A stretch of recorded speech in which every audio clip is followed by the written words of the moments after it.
एक बार क्या हुआ, उस लोह गांव में एक व्यक्ति को ब्रह्म राक्षस लग गया। ब्रह्म राक्षस यानी ये भूत प्रेत लगते हैं ना, इससे भी खतरनाक वाला ब्रह्म राक्षस लग गया। और जो ब्रह्म राक्षस लग गया, अब वो ब्रह्म राक्षस जब लगता है तो व्यक्ति का शरीर क्षीण होता जाता है, वो मृत्यु के करीब पहुंचता जाता है।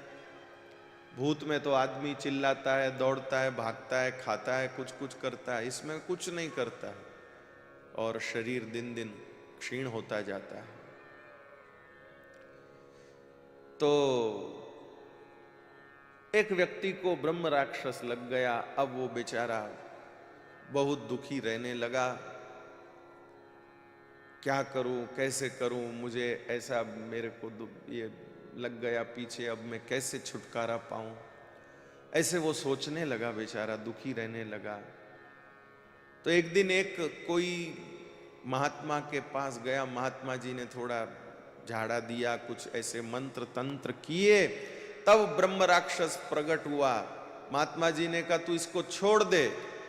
तो महात्मा जी ने जब ब्रह्म राक्षस को कहा कि तू इसको छोड़ दे, तो वो ब्रह्म राक्षस बोला कि यदि मुझे कोई एक यज्ञ का पुण्य दे देवे तो मैं इसको छोड़ दूंगा।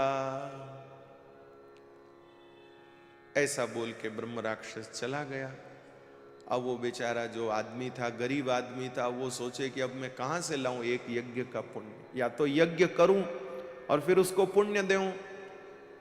पंडितों के पास में गया, ब्राह्मणों के पास, उनको जाके कहा महात्मा, हे आचार्यों, हे विद्वानों, आप लोग यज्ञ करते ही रहते हो, आप अपने एक यज्ञ का पुण्य मुझे दे दो, मैं इस ब्रह्म राक्षस को दे दूं तो मेरा छुटकारा हो जाए।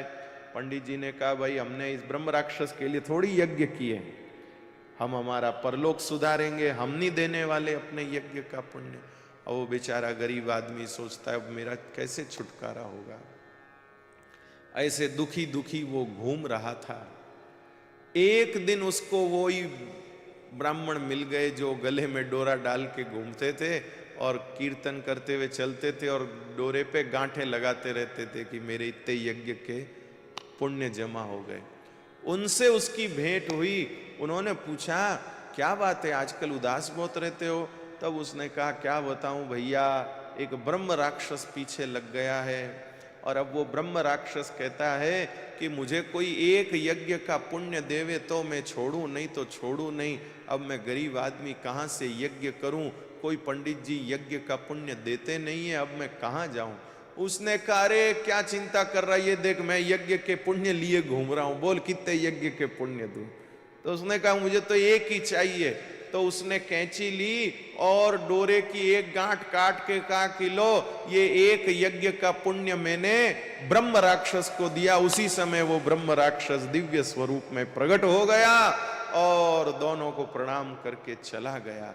ये सच्ची घटना तुकाराम महाराज के चरित्र में लिखी है। इस घटना से ये प्रमाणित होता है कि जो ये भगवत भाव में कहा जाता है कि चलने पर यज्ञ का फल मिलता है, नाम संकीर्तन पर यज्ञ का फल मिलता है, ये व्यर्थ नहीं है, ये वास्तव में फल प्राप्त होता है। हमारे को वास्तव में इसका पुण्य प्राप्त होता है।